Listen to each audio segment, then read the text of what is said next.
Have you ever heard of a man who stood up to an entire empire, not with an army, but with sheer courage and an unbreakable will? Today, we journey back in time to the rugged, majestic mountains of Khyber Pakhtunkhwa to tell the story of a true legend. A man whose name still echoes through the valleys. Ajab Khan Afridi. In the early 20th century, the British Empire's rule over the Indian subcontinent was at its peak. But in the tribal areas of what is now Pakistan, the spirit of independence burned fiercely. The Pashtun tribes, known for their fierce pride and love for freedom, never fully bowed to colonial power. And from among these brave people rose Ajab Khan Afridi, an ordinary man destined for an extraordinary role in history. Ajab Khan was a member of the Afridi tribe, living in the Dara Adam Khel region. Life was tough, governed by ancient traditions and a strict code of honor, known as Pashtunwali. This code, which emphasizes hospitality, justice, and revenge, would become central to his story. He wasn't a king or a politician. He was a simple man, a farmer, a family man, deeply connected to his land and his people. The conflict began, as many do, with an act of disrespect by the colonial forces. In 1923, British troops, under the command of a Major Ellis, conducted a raid on Ajab Khan's village. They were searching for weapons, a common practice used to disarm the local tribes. During this raid, they entered homes without permission, a grave violation of Pashtun culture. Worse, they were accused of mistreating the women of the village. For a Pashtun, an insult to the honor of their women is the highest offense, one that demands retribution. Ajab Khan's own home was searched, and his honor was challenged. The incident ignited a fire within him. He felt the sting of humiliation not just personally, but for his entire community. According to the principles of Pashtunwali, he was bound to seek revenge, or badal, to restore his and his tribe's honor. But how could one man, or even a small group of tribesmen, challenge the might of the British Raj? Ajab Khan knew a direct confrontation was impossible. He needed a plan that was bold, symbolic, and would send a clear message to the British that their actions would not go unpunished. His target became the very symbol of the authority that had wronged him, Major Ellis. Gathering a small band of loyal companions, including his brother Shahzada, Ajab Khan planned a daring raid. Their objective was not just to attack, but to make a statement that would be heard across the empire. On a dark night, they stealthily made their way to Kohat, a garrison town where Major Ellis and his family lived. They scaled the walls of the cantonment, a heavily guarded military area, demonstrating incredible bravery and skill. They found Major Ellis's bungalow. In the ensuing chaos, a tragic event unfolded. Ajab Khan and his men had intended to abduct Major Ellis himself. However, in the darkness and confusion, a struggle broke out, and tragically Major Ellis's wife was killed. Realizing their original plan had gone horribly wrong, they made a split-second decision. They abducted the Major's daughter, Molly Ellis. This act transformed the situation from a local dispute into an international incident. The kidnapping of a British girl sent shockwaves throughout the empire. The British administration was outraged. They launched a massive manhunt, deploying troops, aircraft, and offering a huge reward for Ajab Khan's capture.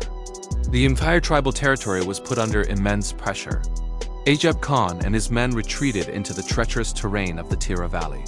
This was their home ground. They knew every cave, every pass, every secret path. The landscape that was a nightmare for the British soldiers was a sanctuary for the Afridi warriors. Molly Ellis, their captive, was treated with the utmost respect, in accordance with the Pashtun Code of Honor. She was looked after by the women of Ajab Khan's family and was never harmed. This was crucial. Ajab Khan wasn't a mere criminal.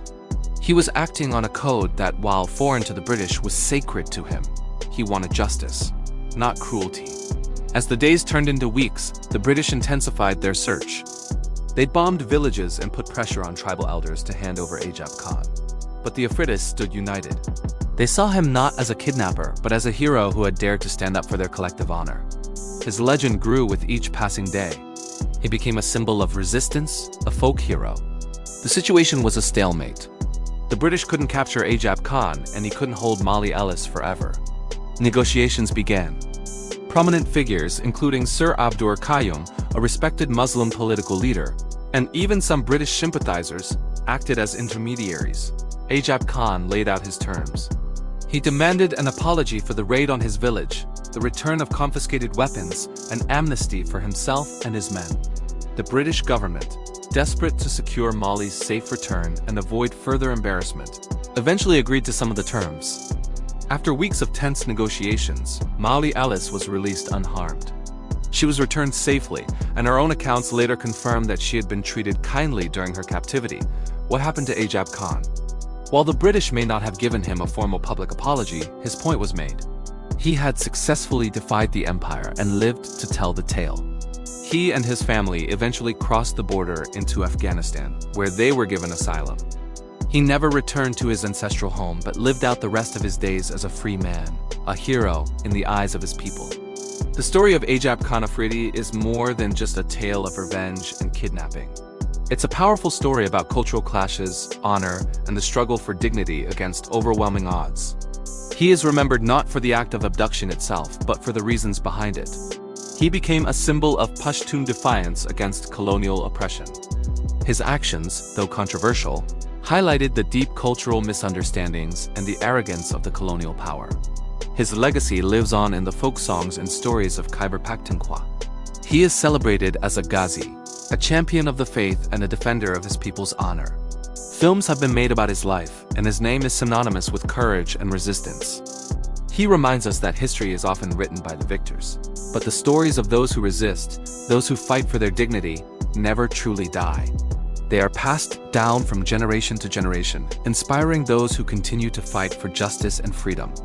The story of Ajab Khan Afridi is a testament to the idea that one person's actions, driven by a powerful sense of honor, can challenge an empire and create a legend that lasts forever.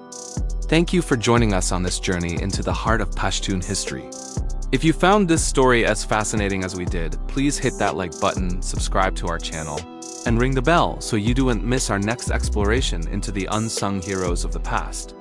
Let us know in the comments what other historical figures you'd like to learn about. Until next time, stay curious.